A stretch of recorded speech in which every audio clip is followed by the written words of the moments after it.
আসসালামু আলাইকুম দর্শক, আমার চ্যানেলে সবাইকে আমন্ত্রণ জানাচ্ছি। আশা করি সবাই অনেক ভালো আছেন।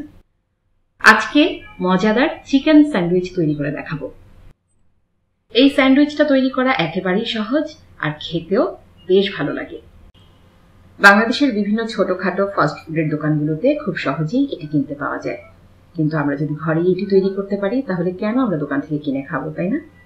প্রিয় দর্শক, চলুন দেখে নেই এই মজাদার চিকেন স্যান্ডউইচটি কি করে তৈরি করে নিতে হয়। চিকেন স্যান্ডউইচ তৈরির জন্য আমি মুরগির একটা বুকের অংশ নিয়ে নিয়েছি। এটিকে আমি প্রথমে সিদ্ধ করে নেব। এর জন্য চুলায় আমি প্রথমে মাংসটা দিয়ে হাফ চা চামচ আদা বাটা, হাফ চা চামচ রসুন বাটা দিয়ে দিলাম হাফ চা চামচ লবণ এবং হাফ চা চামচ গোলমরিচের গুঁড়া। 1 কাপ পরিমাণ পানি দিয়ে আমি চিকেনটা সিদ্ধ হতে বসিয়ে দিলাম। চুলার জাল মিডিয়াম করে দিয়েছি, ঢাকনা দিয়ে দিলাম। প্রায় 8 থেকে 10 মিনিটের মধ্যে চিকেনটা খুব ভালোভাবে সিদ্ধ হয়ে যাবে। এর মধ্যে চিকেনটাকে আমি একবার একটু উল্টে দেব, এতে করে দুই সাইড খুব ভালোভাবে সিদ্ধ হয়ে যাবে। প্রায় 10 মিনিট পর ফিরে আসছি। 10 মিনিট পর দেখতে পাচ্ছেন চিকেনটা পুরোপুরি সিদ্ধ হয়ে গেছে এবং পানিটাও পুরোপুরি শুকিয়ে গেছে। চিকেন কখনোই খুব বেশি কুক করতে যাবেন না, তাহলে কি হবে, এর ভেতরে যে জুসিনেসটা আছে সেটা হারিয়ে যাবে এবং চিকেন কিন্তু তখন শক্ত হয়ে যাবে আর খেতে তখন মোটেও ভালো লাগবে না। চুলার জাল বন্ধ করে দিয়েছি। আমি এই চিকেনটাকে একটা প্লেটে উঠিয়ে নিলাম এবং ঠান্ডা হওয়া পর্যন্ত অপেক্ষা করছি। যেই ভালোভাবে ঠান্ডা হয়ে গেল, এটাকে আমি একটা ছুরির সাহায্যে হাড় থেকে মাংসগুলোকে আলাদা করে নিচ্ছি। এভাবে সম্পূর্ণ মুরগিটার মাংস আমি আলাদা করে নিয়েছি, হাড়টা ফেলে দিয়েছি। আমার চিকেনটা পুরোপুরি তৈরি হয়ে গেছে স্যান্ডউইচের জন্য। এবার আমি ব্রেড প্রিপারেশনে চলে যাচ্ছি। আমি এখানে 6 পিস হোয়াইট ব্রেড নিয়ে নিয়েছি। আপনারা চাইলে ব্রাউন ব্রেডও নিতে পারেন।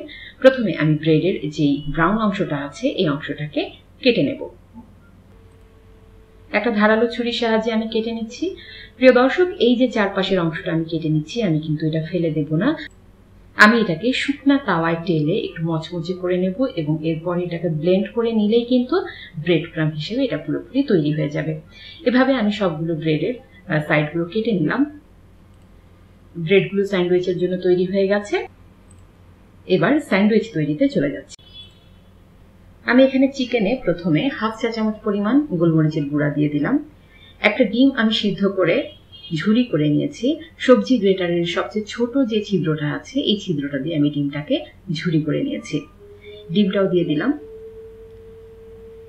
এরপরে আমি এখানে অ্যাড করছি মেয়োনেজ। এই মেয়োনেজটা আমি ঘরে তৈরি করেছি। কিভাবে খুব সহজেই ঘরে আপনি পারফেক্ট ভাবে মেয়োনেজ তৈরি করতে পারবেন এর রেসিপি আমার চ্যানেলে দেওয়া আছে। আমি এর লিংকটা ডেসক্রিপশন বক্সে দিয়ে দেব। মেয়োনেজটা কতটুকু দিতে হবে এটা সম্পূর্ণই নির্ভর করছে আপনার চিকেনটা কতটুকু বড় তার পরিমাণের উপর। আমি এখানে প্রায় 1/4 কাপ পরিমাণ মেয়োনেজ ব্যবহার করেছি।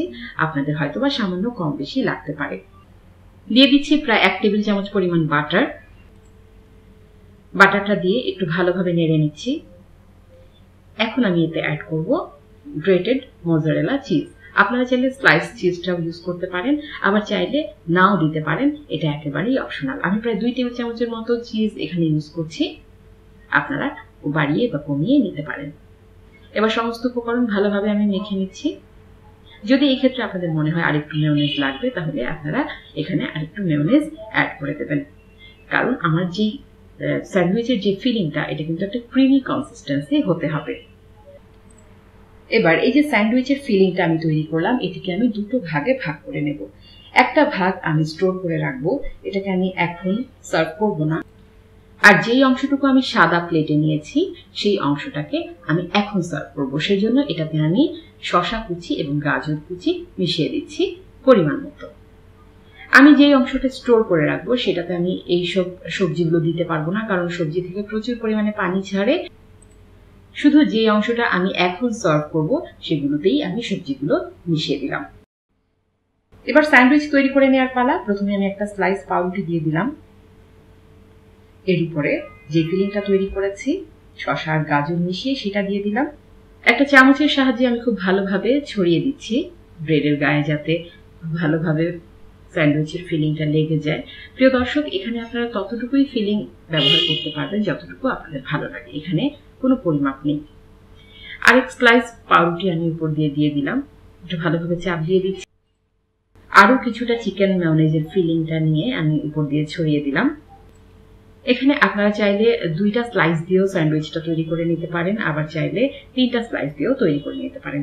আমি এখানে 3 স্লাইসের স্যান্ডউইচ তৈরি করে নেব। আমি এবার কিছু লেটুস পাতা উপরে দিয়ে দিচ্ছি, এটাও একেবারেই অপশনাল, আপনারা চাইলে এটা বাদ দিয়ে দিতে পারেন।